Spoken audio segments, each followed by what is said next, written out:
Hello and welcome everyone. आज हम पढ़ेंगे क्लास 8 का women caste and reform chapter. आज से 200 साल पहले जो हमारी सोसाइटी थी काफ़ी डिफरेंट थी और चीज़ें भी काफ़ी डिफ़िकल्ट हुआ करती थी। सोसाइटी के अंदर बहुत सारी रिस्ट्रिक्शंस हुआ करती थी वुमेन्स के ऊपर। ये सारी चीज़ें हम इस चैप्टर में देखेंगे, लेकिन उससे पहले ज़रा मोटू लाल के क्लासरूम में चलते हैं। अरे यार चीकू, मैं अक्सर अपने दादा दादी को ये कहते हुए सुनता हूँ कि पुराना ज़माना तो बहुत अच्छा था, पुराने ज़माने में तो ये चीज़ बहुत अच्छी हुआ करती थी। यार आखिरकार पुराने ज़माने में होता क्या था ऐसा? यो भूपिंदर, थारा भाई भूपिंदर। अरे यार मोटू लाल, मेरे मम्मी पापा भी यही चीज़ कहते हैं, बार बार कहते हैं कि पुराना ज़माना बड़ा अच्छा था। मेरे मम्मी पापा की तो शादी भी बचपन में ही हो गई थी, जब वो हमारी उम्र के थे। अरे यार सही में पुराना जमाना तो बहुत ही अच्छा था, बचपन में ही शादी हो जाती थी। काश हम पुराने जमाने में होते, अभी तक मेरी छिपकली से शादी भी हो गई होती। वाह बेटा चीकू, ये बात लगता है तुम्हारे मम्मी पापा को बतानी पड़ेगी मुझे। तुम तो बड़े एक्साइटेड हो गए शादी के नाम से कि पुराने ज़माने में छोटी एज में शादी हो जाती थी, तो तुम्हें पुराना ज़माना अच्छा लगने लग गया। अब एक बार डिटेल में समझ तो लो कि और क्या क्या चीज़ें होती थी पुराने ज़माने में। देखो, एक जो चीज़ है कि बचपन में ही शादी होने वाली, ये तो होती ही थी। साथ ही में जो हिंदू और मुस्लिम्स थे वो एक दूसरे से शादी नहीं कर सकते थे। मान लो कोई हिंदू वुमेन है और कोई मुस्लिम लड़का है, तो उन दोनों की शादी नहीं होगी। वाइस वर्सा, कोई हिंदू लड़का है और कोई मुस्लिम वुमेन है, तो उन दोनों की शादी नहीं होगी पुराने ज़माने के अकॉर्डिंग। सती प्रथा फॉलो होती थी, मतलब कि अगर कोई वुमेन है और उसके हस्बैंड की डेथ हो गई, तो जब उसके हस्बैंड को बर्न करा जाएगा, यानी कि आप यहाँ पर देख रहे हो क्रिमेशन हो रहा है। हिंदूज में क्रिमेशन करते हैं, मतलब कि बॉडी को जलाया जाता है। जब बॉडी को जला रहे हैं तो उसके ऊपर ही उसकी वाइफ को बिठा दिया जाता था। तो यहाँ पर आप देख रहे हो कैसे उसकी वाइफ भी बर्न हो रही है हस्बैंड के साथ में। तो यहाँ पर पुराने ज़माने में ये भी चीज़ फॉलो होती थी। साथ ही में कास्ट सिस्टम भी होता था। कास्ट सिस्टम कौन सा होता था, हमने पढ़ा है पीछे वाले चैप्टर्स के अंदर भी, कि पहले क्या था कि कास्ट सिस्टम होता था ब्राह्मण, क्षत्रिय, वैश्य, शूद्र, अनटचेबल, इस तरीके से डिवीजन हो रखा था। साथ ही में जो वुमेन्स का राइट था टू द प्रॉपर्टी, वो भी काफ़ी ज़्यादा रिस्ट्रिक्टेड था। अब इस चीज़ को समझते हैं। जैसे रामलाल जी हैं, इन दोनों के बच्चे हैं, एक है राम और एक है सीता। अब रामलाल जी के जो दोनों बच्चे हैं, इन दोनों बच्चों के पास, जो रामलाल जी की मान लो डेथ हो गई, तो इन दोनों बच्चों के पास आधी आधी प्रॉपर्टी आनी चाहिए।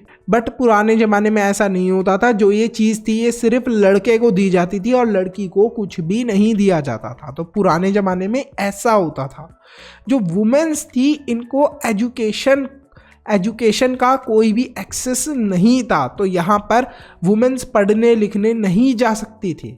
और 19th और 20th सेंचुरी के अंदर फाइनली ये सारी चीज़ें धीरे धीरे करके बदलने लगी। एक या फिर 2 दिन के अंदर ये सारे रूल्स एंड रेगुलेशंस को हटाना पॉसिबल नहीं था। इन सारी चेंजेस को धीरे धीरे कर लाया गया। ये सारी चीज़ हम समझेंगे वर्किंग टूवर्ड चेंज के अंदर। देखो, अर्ली 19th सेंचुरी के अंदर चीज़ें काफ़ी बदल रही थी। अब बदल कैसे रही थी? क्योंकि लोगों के पास कम्युनिकेट करने के लिए नए नए डिवाइस आ गए थे। जैसे न्यूज़पेपर के थ्रू, लोग मैगजीन्स के थ्रू, बुक्स के थ्रू एक दूसरे से कम्युनिकेट कर पा रहे थे। जब लोग बातचीत कर रहे थे, तो ऐसे ही बातचीत के बीच में कुछ लोगों ने डिस्कस करना शुरू करा, डिबेट करना शुरू करा सोशल कस्टम्स और प्रैक्टिसेस के ऊपर। अब ये सोशल कस्टम क्या है? जो पुराने ज़माने के रीति रिवाज थे, जैसे कि लड़कियों को बाहर मत भेजो पढ़ने के लिए, या फिर ये बोला जाता था कि अगर किसी वुमेन के हस्बैंड की डेथ हो गई तो उसी के साथ उस वुमेन को भी बर्न कर दो, सती प्रथा कर दो। ठीक है, तो ये सारी चीज़ें बदलनी चाहिए, है ना? इस चीज़ पर डिस्कशन होने लगा। अब इन डिस्कशन वाली बातों को शुरू कौन करता था? इंडियन रिफॉर्मर बोलते थे कि हाँ, ये जो प्रथा चलती आ रही है ना हमारी, इसके अंदर कुछ बदलाव करना चाहिए। इंडियन रिफॉर्मर और रिफॉर्म ग्रुप्स इन चेंजेस को इनिशिएट करते थे। अब ये रिफॉर्मर कौन थे? रिफॉर्मर कोई भी और लोग नहीं थे, मतलब कोई स्पेशल लोग नहीं थे, ये वही लोग थे हमारी सोसाइटी से जो ये चाहते थे कि सोसाइटी के अंदर ये जो पुराने ज़माने के कस्टम्स यानी कि पुराने ज़माने की प्रथा चलती आ रही है, जैसे सती प्रथा चलती आ रही है, लड़कियों को बाहर पढ़ने मत भेजो, इन सब के अंदर बदलाव आना चाहिए। तो रिफॉर्मर कौन थे? वो लोग जो चेंजेस लाना चाहते थे सोसाइटी के अंदर। अब इन सब रिफॉर्मर से जो एक इम्पॉर्टेंट रिफॉर्मर थे वो थे राजा राम मोहन रॉय। इन्होंने एक एसोसिएशन यानी कि एक ग्रुप भी बनाया था जिसे बोला गया था ब्रह्मो सभा। बाद में लोग इसे जानने लगे विद द नेम ऑफ ब्रह्मो समाज। तो ये एक इम्पॉर्टेंट रिफॉर्मर है। अब इन्होंने क्या बदलाव लाए और इन्होंने क्या क्या चेंजेस लेकर आए ये हम समझेंगे। अच्छा, ये जो ब्रह्मो समाज था या फिर ब्रह्मो सभा थी, इसको फाउंड कहाँ पर किया गया था? इन कोलकाता। तो ये राजा राम मोहन रॉय हैं, इनकी आप पिक्चर देख सकते हैं।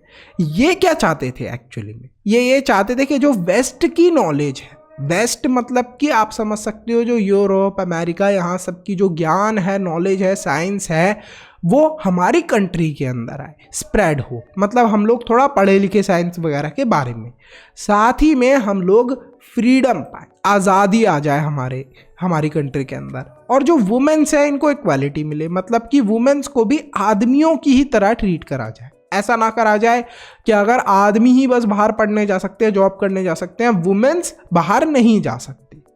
उन्होंने बहुत सारी चीज़ों में लिखा, जैसे कि बुक्स के अंदर, मैगजीन्स के अंदर, न्यूज़पेपर्स के अंदर, कि कैसे वुमेन्स के ऊपर बर्डन डाला जाता है डोमेस्टिक वर्क का।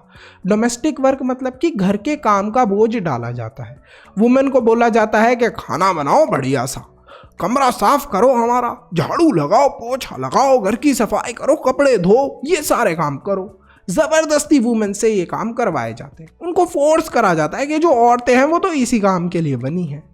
वुमेन्स को एजुकेट नहीं करा जाता, रोक दिया जाता है उन्हें एजुकेशन से कि ये तो लड़की है, ये कहाँ जाएगी बाहर पढ़ने के लिए।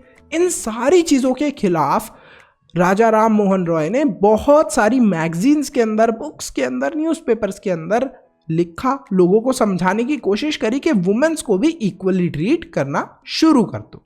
वीडियो में आगे जाने से पहले आप सबको एक इम्पॉर्टेंट इंफॉर्मेशन देनी है। बहुत सारे बच्चों ने मुझे कमेंट और ईमेल करा कि सर, जो हमने मेंबरशिप परचेज करी थी और हमें नोट्स और सैम्पल पेपर मिले थे वो एग्ज़ाम में बहुत हेल्पफुल थे, इसी वजह से प्लीज़ आप मेंबरशिप प्राइस इंक्रीज मत करो। तो आप सबके लिए गुड न्यूज़ है कि मेंबरशिप का प्राइस इंक्रीज नहीं होने वाला, 299 ही रहने वाला है। इसके साथ साथ एक और एक्साइटिंग न्यूज़ है, इस कॉस्ट को और भी अफोर्डेबल बनाने के लिए पहले 1000 बच्चों को मिलने वाला है 70% डिस्काउंट। तो फटाफट अभी मेंबर बन जाओ। एसएसटी के, इंग्लिश के, साइंस के नोट्स और सैंपल पेपर आपको मिलेंगे जो कि एग्जाम में आपके फुल मार्क्स लाने में हेल्प करने वाले हैं। उन्होंने सबसे पहले जो विडोज थी उनकी लाइफ के अंदर एक बहुत बड़ा चेंज लाए। विडो यानी कि विधवा। विधवा का मतलब होता है जिस औरत का हस्बैंड अब जिंदा नहीं है। पुराने जमाने में ये हुआ करता था, अकॉर्डिंग टू सती प्रथा, अगर किसी के हस्बैंड की डेथ हो जाया करती थी तो उस औरत को उसके हस्बैंड के साथ ही बर्न कर दिया जाता था। राजा राम मोहन रॉय ने इस चीज़ के अगेंस्ट काफ़ी सारे कैंपेन करे, मतलब काफ़ी ज़्यादा आवाज़ उठाई। बहुत सारे ब्रिटिश ऑफिशियल्स यानी कि उस समय ब्रिटिशर्स इंडिया के ऊपर राज कर रहे थे, तो उन लोगों ने भी इस कस्टम को और ट्रेडिशन को क्रिटिसाइज करा, बोला कि हाँ वाकई में ये चीज़ तो गलत है। जो राजा राम मोहन रॉय थे उन्हें फाइनली ब्रिटिशर्स ने सपोर्ट करा और 1829 के अंदर जो सती प्रथा थी वो बैन हो गई। अच्छा, राजा राम मोहन रॉय की बात ब्रिटिशर्स ने या फिर लोगों ने क्यों मान ली?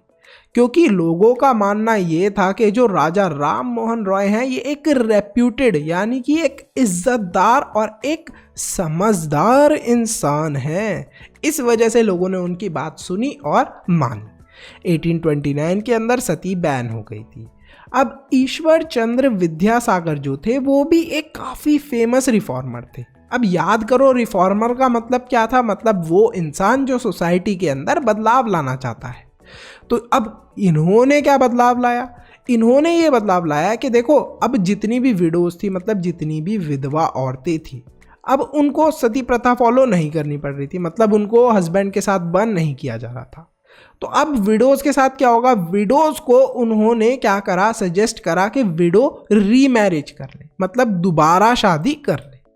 तो 1856 के अंदर जो ब्रिटिश ऑफिशियल्स थे उन्होंने भी ऐसा ही एक लॉ बनाया जिससे कि विडो रीमैरिज परमिट कर दी गई, मतलब विडोज को अलाउ कर दिया गया कि वो दोबारा शादी कर सकती हैं। तो मतलब कोई भी औरत जिसके हस्बैंड की डेथ हो जाती है वो दोबारा शादी किसी और से कर सकती है।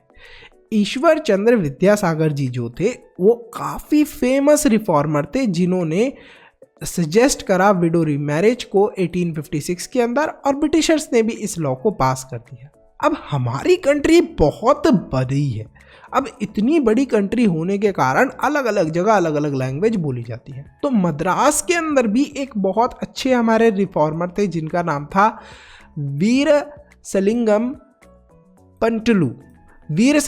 पंतलू। तो इन्होंने क्या करा था, इन्होंने भी एक एसोसिएशन यानी कि एक ग्रुप बनाया था फॉर विडो रीमैरिज।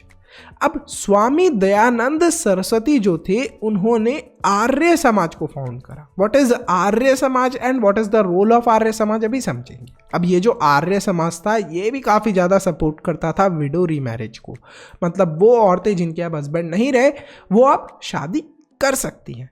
तो यहाँ पर आर्य समाज को किसने फाउंड करा था, स्वामी दयानंद सरस्वती ने। ये आर्य समाज के टेम्पल्स क्या आपने कभी कहीं पर देखे हैं, कमेंट सेक्शन में कमेंट करके ज़रूर बताना। अब आर्य समाज का क्या रोल था, देखो आर्य समाज एक बहुत बड़ा रोल प्ले करता था। आर्य समाज के अंदर जस्ट विडो रीमैरिज को सपोर्ट नहीं करा गया था, आर्य समाज कास्ट सिस्टम के अगेंस्ट भी बोलता था, साथ ही में आर्य समाज स्कूल भी बनाया करता था specially for girls in Punjab. और यहाँ पर ज्योतिराव जो फूले थे उन्होंने महाराष्ट्र के अंदर भी गर्ल्स के लिए स्कूल बनाए थे। अब इसमें आपको कुछ भी स्पेशल नहीं लग रहा होगा अभी के ज़माने के हिसाब से, लेकिन पुराने ज़माने में लड़कियों के लिए स्कूल बनाना बहुत बड़ी बात हुआ करती थी। ठीक है, अब लड़कियों ने स्कूल जाना शुरू कर दिया। बहुत सारे रिफॉर्मर्स को ये लगा कि अगर हमें वुमेन्स की कंडीशन इम्प्रूव करनी है तो उन्हें एजुकेट होना बहुत ज़रूरी है, उन्हें पढ़ना लिखना बहुत ज़रूरी है। विद्यासागर ने कोलकाता के अंदर और भी बहुत सारे रिफॉर्मर्स ने बॉम्बे के अंदर गर्ल्स के लिए स्कूल सेटअप करे, मतलब लड़कियों के लिए स्कूल बनाना शुरू करे। अच्छा, लोगों को ये डर लगा करता था कि अगर लड़कियां स्कूल जाने लगी तो क्या होगा कि लड़कियां घर का काम करना भूल जाएंगी, घर का काम नहीं करेंगी। अब सोचो, आदमी लोग ये सोचने लगे कि अगर लड़की स्कूल जाएगी पढ़ने के लिए तो हमें खाना कौन बना के देगा, हमारा घर साफ कौन करेगा, हमारे कपड़े कौन धोएगा। तो ये सारी सोच लोगों के अंदर आ गई थी। तो लोगों को ये डर लगता था कि अगर लड़कियां स्कूल गई तो वो डोमेस्टिक ड्यूटीज़ नहीं करेंगी, और लड़कियां क्या है कि पब्लिक प्लेसेस को ट्रैवल करेंगी जिसकी वजह से शायद वो बिगड़ जाए। अगर वो रास्ते से जाएंगी तो अगर उन्होंने कोई मूवी का पोस्टर देख लिया, कोई गाना सुन लिया तो वो उस गाने को सुन के बिगड़ जाएंगी। ऐसी सोच थी पुराने ज़माने में लोगों की। 19th सेंचुरी के अंदर जो मोस्ट एजुकेटेड वुमेन्स थी उनको कैसे एजुकेट करा गया था, जनरली उन्हें घर पे ही पढ़ाया जाने लगा। तो अब जो वुमेन्स थी उनकी पढ़ाई कहाँ से चालू हुई थी, घर से चालू हुई थी, फिर धीरे धीरे करके स्कूल्स बने थे तो अब वो स्कूल्स भी गई। ठीक है, तो जो मुस्लिम फैमिली थी, एरिस्टोक्रेटिक मुस्लिम फैमिलीज थी नॉर्थ इंडिया के अंदर, वहाँ पर लड़कियों ने कुरान पढ़ना सीखा इन अरेबिक, और यहाँ पर जो वुमेन्स थी उन्हें घर पे ही पढ़ाया जाता था। कुछ रिफॉर्मर जैसे कि मुमताज़ अली जो थे उन्होंने री इंटरप्रिटेट करे जो कुरान के वर्स थे जिससे कि वुमेन्स उसको अच्छे से पढ़ पाएँ। ठीक है, और उन्होंने आर्ग्यू भी करा वुमेन्स की एजुकेशन के लिए। Women right about women, Muslim women जैसे कि बेगम ऑफ भोपाल ने प्रमोट करा एजुकेशन को अमंग वुमेन, मतलब उन्होंने कोशिश करी कि जिससे कि औरतें पढ़ सके ज़्यादा से ज़्यादा। उन्होंने एक प्राइमरी लेवल का स्कूल भी ओपन करवाया एट अलीगढ़। अब ये प्राइमरी लेवल का स्कूल का मतलब ये है कि लगभग 5th या 6th क्लास के लिए उन्होंने स्कूल 5th या 6th क्लास तक जो स्कूल था वो ओपन करा एट अलीगढ़। बेगम रुकैया शेखावत जो थी उन्होंने मुस्लिम गर्ल्स के लिए स्कूल स्टार्ट करे in Patna and Kolkata. Indian women जो थी वो देखते ही देखते इतना ज़्यादा पढ़ लिखने लगी कि यूनिवर्सिटीज़ के अंदर भी वो आने लगी बाय 1880s। कुछ जो वुमेन्स थी वो डॉक्टर बनने की तैयारी कर रही थी, कुछ टीचर, और फिर बाद में तो कुछ इंजीनियर भी बनी, और भी बहुत सारी अच्छी अच्छी जॉब्स वुमेन्स ने करी। ताराबाई शिंदे एक वुमेन थी जिन्होंने घर पर ही अपनी एजुकेशन ली थी, मतलब घर पर ही उन्होंने पढ़ाई करी थी, और उन्होंने एक बुक पब्लिश करी। इस बुक का नाम क्या था? स्त्री पुरुष तुलना। अब ध्यान देना, इस बुक के नाम के अंदर ही सारी चीजें एक्सप्लेन एक तरीके से हमें हो जाएंगी।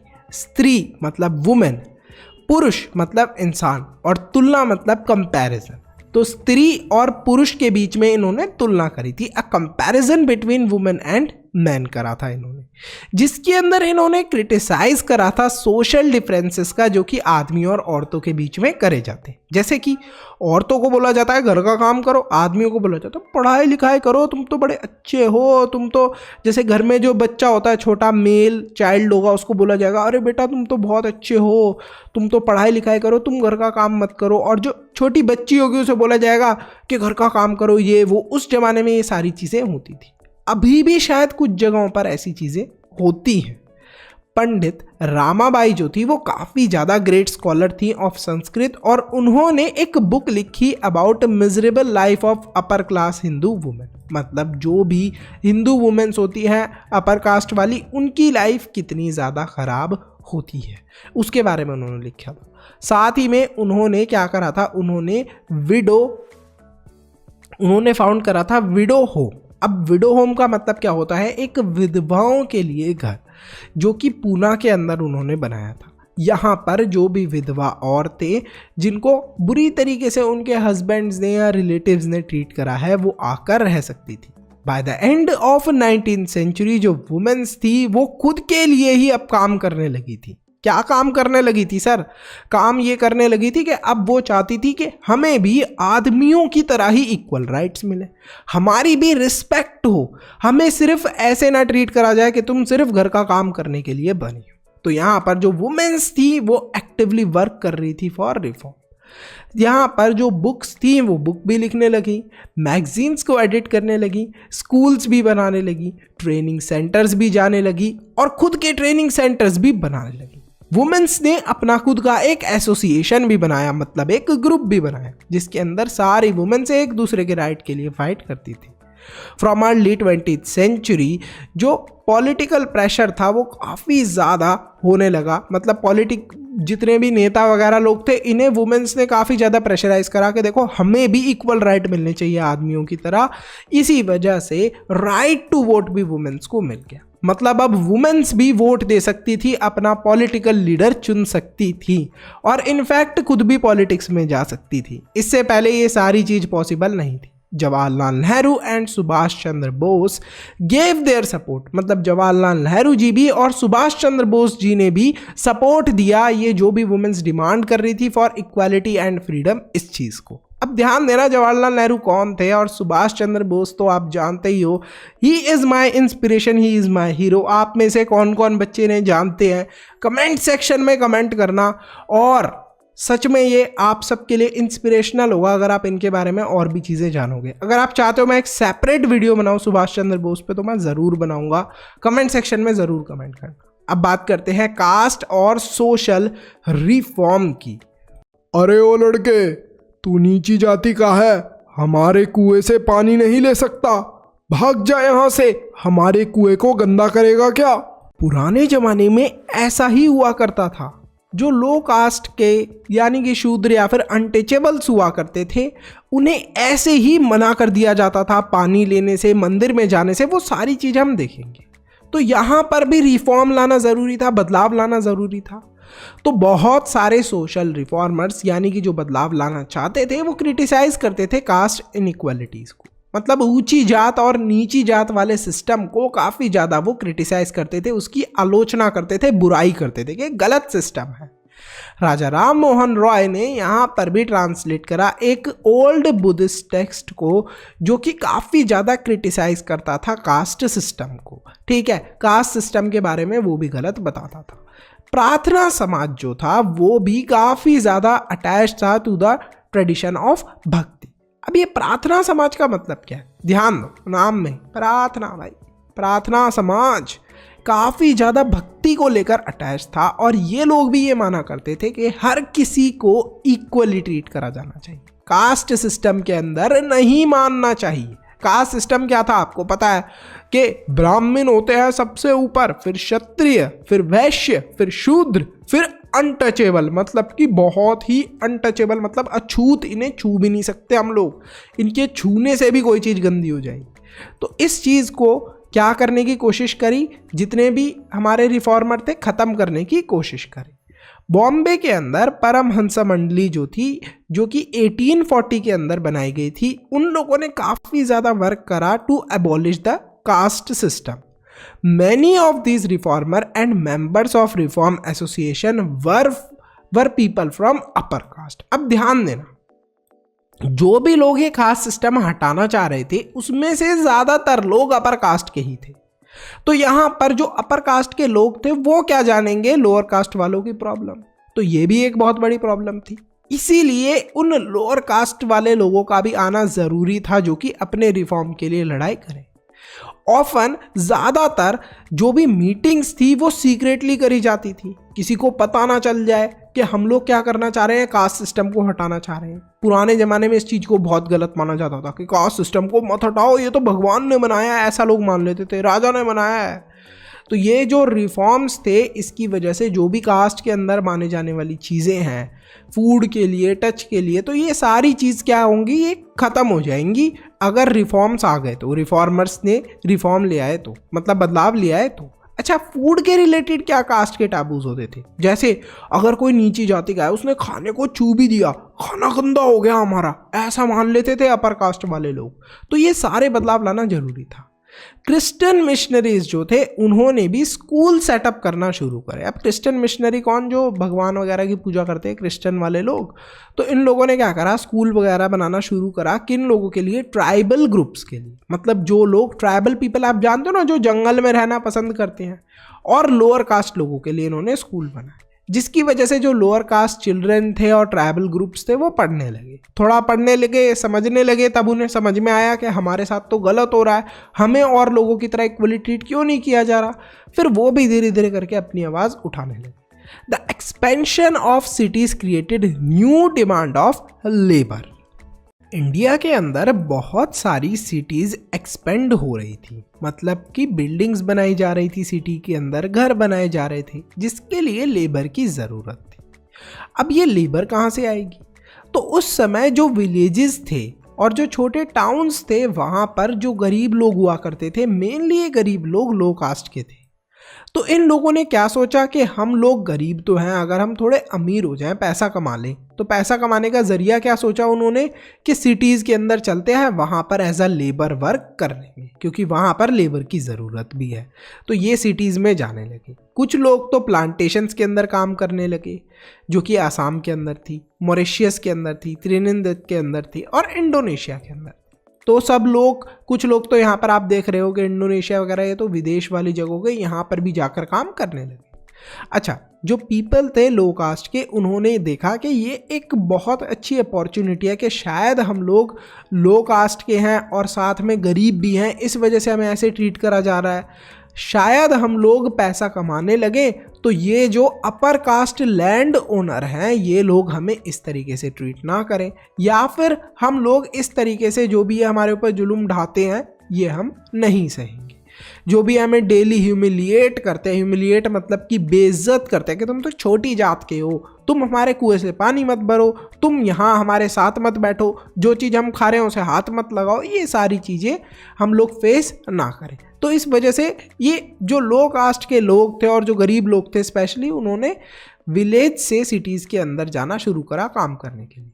Demands for equality and justice. अब ध्यान देना, मैंने अभी आपको ऊपर बताया था चैप्टर में कि मोस्टली जो रिफॉर्म लाना चाहते थे, मोस्ट ऑफ द रिफॉर्मर्स जो कास्ट सिस्टम को हटाना चाहते थे वो लोग अपर कास्ट के थे, मतलब कि ऊंची जात के थे। लेकिन जब लोअर कास्ट वाले लोगों ने पढ़ना शुरू करा तो second half of the 19th century के अंदर यहाँ पर क्या होने लगा कि जो लोअर कास्ट के लोग थे उन लोगों ने ही अपने जो भी खिलाफ चीज़ें गलत हो रही थी उनके खिलाफ आवाज़ उठाना शुरू करा। उन्होंने बोला ये जो कास्ट का डिस्क्रिमिनेशन होता है कि हम लोगों की कास्ट लो है तो हम लोगों को अच्छे तरीके से ट्रीट नहीं करा जाता, इस चीज़ को ख़त्म करा जाए और हमें भी इक्वली ट्रीट करा जाए, ऐसे ही ट्रीट करा जाए जैसे कि ऊंची जाति वालों को ट्रीट करा जाता है।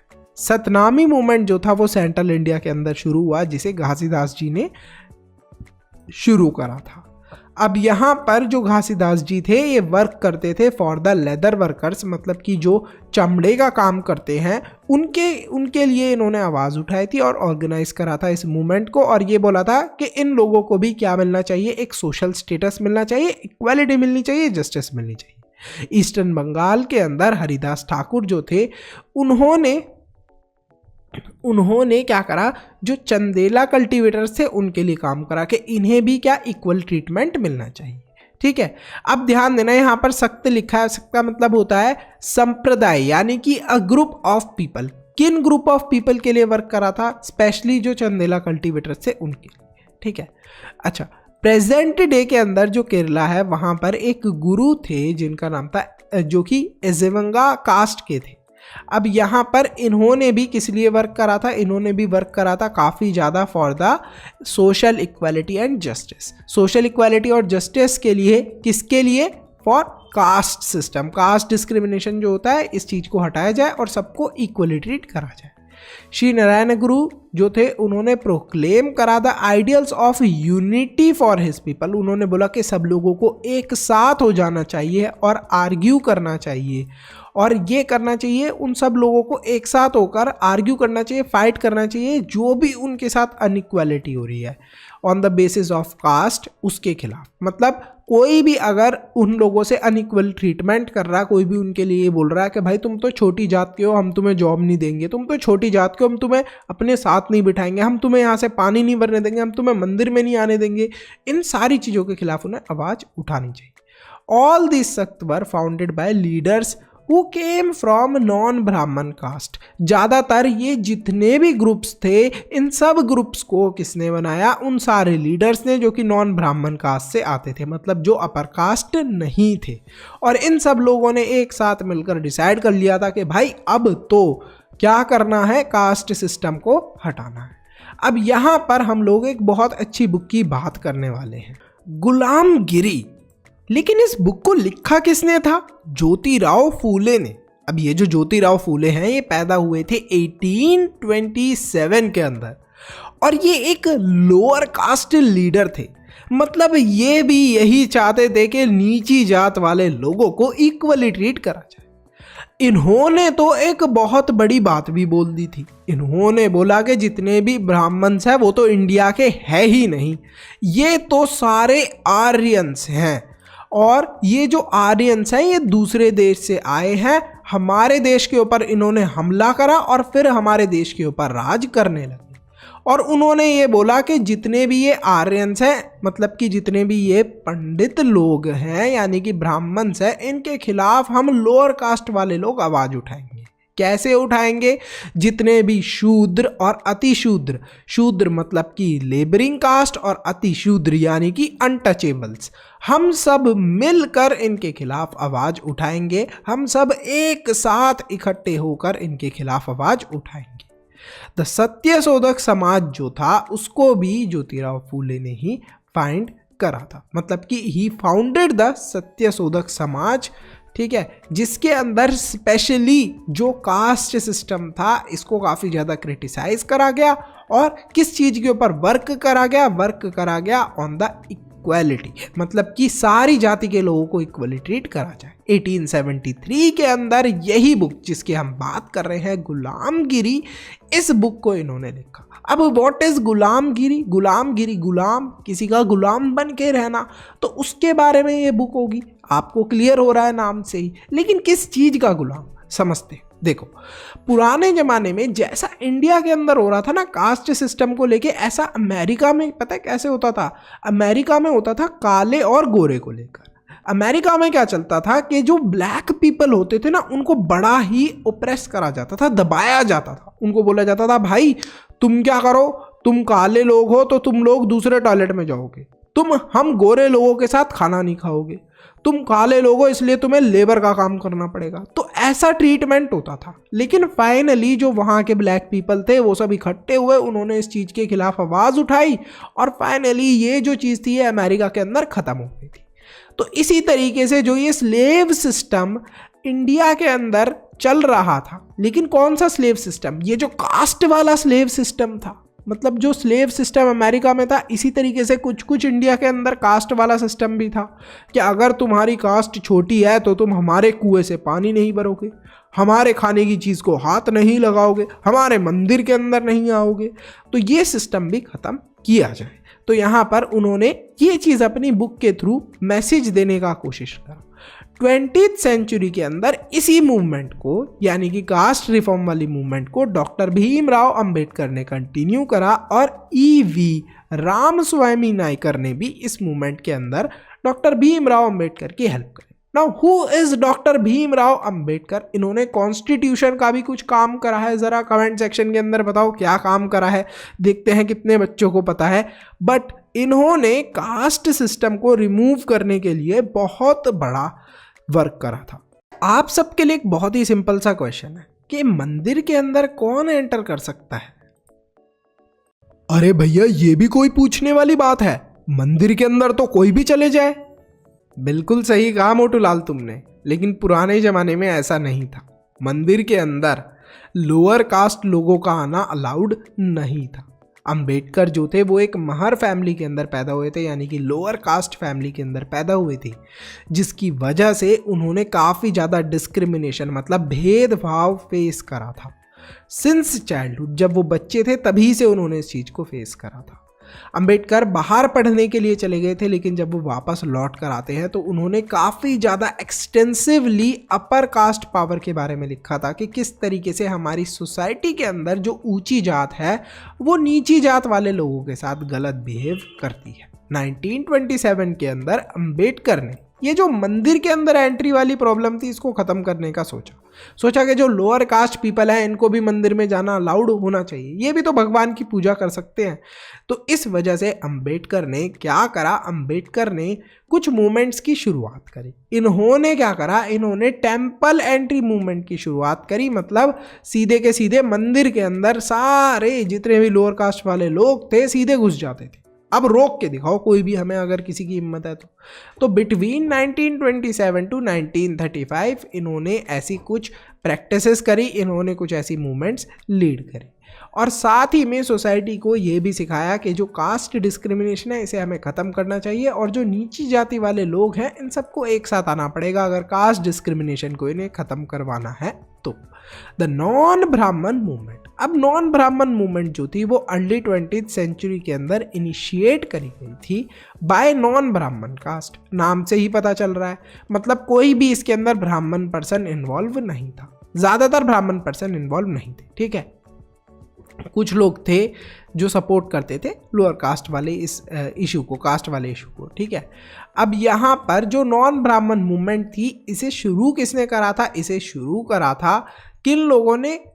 उन लोगों ने जो कि लोअर कास्ट के थे और अब उनके पास थोड़ा पैसा आ गया था, मतलब कि वेल्थ आ गई थी और इन्फ्लुएंस, मतलब अब उनकी बात लोग सुनने लगे थे। लोअर कास्ट वाले लोग जो अब थोड़े अमीर हो गए थे और जिनकी बात लोग मानने लगे थे, उन्होंने नॉन ब्राह्मण मूवमेंट शुरू करी। इस नॉन ब्राह्मण मूवमेंट के अंदर चैलेंज करा गया ब्राह्मण्स की जो पावर थी उसे। बोला गया कि ब्राह्मण्स ही कास्ट सिस्टम के अंदर सबसे ऊपर क्यों होते हैं, और उन्होंने ये भी बोला कि ये जो ब्राह्मण्स है ना, ये ब्राह्मण्स तो एक्चुअली में इंडियन है ही नहीं, ये तो आर्यंस हैं, आर्यन इन्वेडर्स हैं। मतलब कि ये तो दूसरे देश से आए थे, हमारे देश के ऊपर राज करने लगे और फिर इन्होंने अपने आप ही कास्ट सिस्टम बना लिया कि हम कास्ट में सबसे ऊपर हैं। तो इस चीज़ के खिलाफ उन्होंने आवाज़ उठाई। ठीक है, E.V. रामस्वामी नायकर जो थे वो क्या थे? ही वॉज द पैरियर, जो कि मिडिल क्लास फैमिली से आते थे और वो ये मानते थे कि जो अनटचेबल्स हैं उन्हें खुद ही इस चीज़ के खिलाफ आवाज़ उठानी पड़ेगी कि हम लोगों को इक्वली ट्रीट करा जाए। ठीक है। और हर एक रिलीजन के अंदर ऐसा है, ऐसा मत सोचो कि सिर्फ हिंदू रिलीजन के अंदर ही ये चीज़ होती है, हर एक रिलीजन के अंदर ये चीज़ होती है। हर एक रिलीजन के अंदर एक हायरार्की सिस्टम होता है कि ऊंची जात और नीची जात। तो हर एक रिलीजन से ये सिस्टम खत्म खुद ही वो लोग कर सकते हैं जो कि उस रिलीजन के लोअर कास्ट में आते हैं या अनटचेबल कास्ट में आते हैं।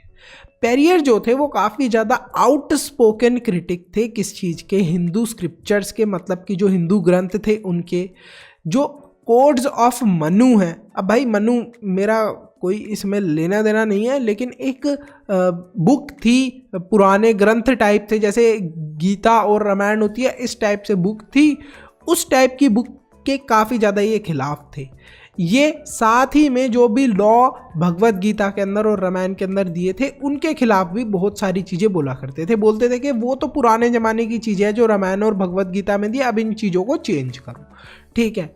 और वो ये भी मानते थे कि जो ब्राह्मण्स हैं वो लोअर कास्ट वाले लोगों को क्या करते हैं, उन लोअर कास्ट वाले लोगों के ऊपर अपना रुतबा जमाते हैं, यानी कि उन्हें डोमिनेट करने की कोशिश करते हैं। बोलता है कि हम हैं ज़्यादा पावरफुल क्योंकि हम ब्राह्मण हैं। अब इन सारे ऑर्थोडॉक्स मतलब कि ये जो पुरानी मान्यता थी कि जो ब्राह्मण्स है वो सबसे ऊंची जात है, वो सबसे अच्छी जात है, इन सारी चीज़ों को बचाने वाले भी कुछ लोग थे जिनका मानना था कि ब्राह्मण्स ही वाकई में सबसे अपर कास्ट है, सबसे पावरफुल कास्ट है। तो इस असर्शन के खिलाफ भी, मतलब इन ऑर्थोडॉक्स जो मान्यता थी, मतलब जो पुराने ज़माने की मान्यता थी, इन मान्यताओं को बचा के रखने के लिए भी कुछ लोग इकट्ठे होने लगे। कुछ लोग क्या थे, आपने देखा रिफॉर्मर्स क्या थे, वो लोग थे जो कि इन चीज़ों को चेंज करना चाहते थे, कास्ट वास्ट के सिस्टम को। और ऑर्थोडॉक्स कौन लोग हैं, ये वो लोग हैं जो ये चाहते हैं कि जो पुराना सिस्टम है वो वैसे का वैसा रहे, कुछ बदलाव ना आए। तो यहाँ पर इस चीज़ को लेकर काफ़ी ज़्यादा क्या होने लगी, सनातन धर्म की सभाज होने लगी। भारत धर्म महामंडल जो कि नॉर्थ के अंदर थी वो एक एसोसिएशन बनने लगी। ब्राह्मण सभा होने लगी बंगाल के अंदर। तो इस तरीके से सब लोग इकट्ठे होके क्या करने लगे, कुछ लोग इस चीज़ के अगेंस्ट बोलने लगे कि जो कास्ट वाला सिस्टम है इसे नहीं हटाना चाहिए, कुछ लोग ये बोलने लगे कि कास्ट सिस्टम को हटाना चाहिए। अच्छा, ये जो डिबेट्स है ये अभी भी कंटिन्यू हैं, अभी भी ये हो रही हैं। कॉलोनियल पीरियड से ये डिबेट्स होती आ रही हैं, आपने देख लिया। और आज भी हम लोगों को ये जातिवादी के सिस्टम के बारे में सुनने को मिलता है और आज भी इस चीज़ पर डिबेट्स होती हैं। अच्छा, आप सबके लिए एक क्विज का क्वेश्चन है, व्हाट इज सती प्रथा। अच्छा, एक बड़ी फनी इंसिडेंस आपको बताता हूँ। एक मेरा स्टूडेंट था, उसने सती प्रथा पे मैंने उससे ही ये क्वेश्चन पूछा था, तो उसने क्या लिख दिया था आंसर में कि वुमेन्स वर थ्रोन इनटू फायर। तो प्लीज़ ऐसा कोई आंसर मत लिखना, प्रॉपरली बुक से डेफिनेशन जो दी है बुक के अंदर सती प्रथा की वही लिखना। मुझे वो आंसर पढ़ के इतनी हंसी आई, मैंने कहा कि ये कैसे लिख सकते हो तुम ये आंसर, तो ऐसा आंसर मत लिखना। अच्छा, अगर आपको इस चैप्टर के नोट्स चाहिए, देखो ये चैप्टर काफ़ी ईजी वे में दे रखा है मैंने नोट्स के अंदर, या फिर आपको सैम्पल पेपर चाहिए। व्हाट इज सैम्पल पेपर, आपको पता है कि अब बुक के पीछे से क्वेश्चन नहीं आने वाले, बुक के बीच से क्वेश्चन आएंगे। किस टाइप के क्वेश्चन आएंगे ये जानना है ना आपको, तो ये क्वेश्चन मिलेंगे आपको सैम्पल पेपर में। सैम्पल पेपर अगर आपने एक बार देख लिया, सॉल्व कर लिया, तो मैं गारंटी दे सकता हूँ आपको कि इस चैप्टर के अंदर फुल मार्क्स आना गारंटेड है। दूसरा, शाउट आउट अगर आपको चाहिए, तो ये सारी चीज़ मिलेंगी कैसे, सब्सक्राइब करो फटाफट चैनल को, उसके साथ में एक ज्वाइन का बटन है, उस पर क्लिक करके मेंबर बनो। ये चीज़ आप कर लोगे तो आपको ये तीनों चीज़ें मिल जाएंगी, नोट्स भी, सैम्पल पेपर भी और शाउट आउट भी। अब आपको एक्सप्लेन कर दिया इन तीनों का बेनिफिट। अच्छा, थैंक्स फॉर वॉचिंग। वीडियो को लाइक करो, चैनल को सब्सक्राइब करो और अपने दोस्तों के साथ शेयर करो। अच्छा, आप लोग वीडियो को लाइक नहीं करते हो और शेयर नहीं करते हो, इसलिए फटाफट अभी के अभी वीडियो को शेयर हो जानी चाहिए। वीडियो अभी डालो अपने स्कूल ग्रुप के अंदर, है ना, डालो अभी, शेयर करो। चलो, कर दी शेयर। चलो, थैंक्स फॉर वॉचिंग। मनु से ज्ञान लेते रहो।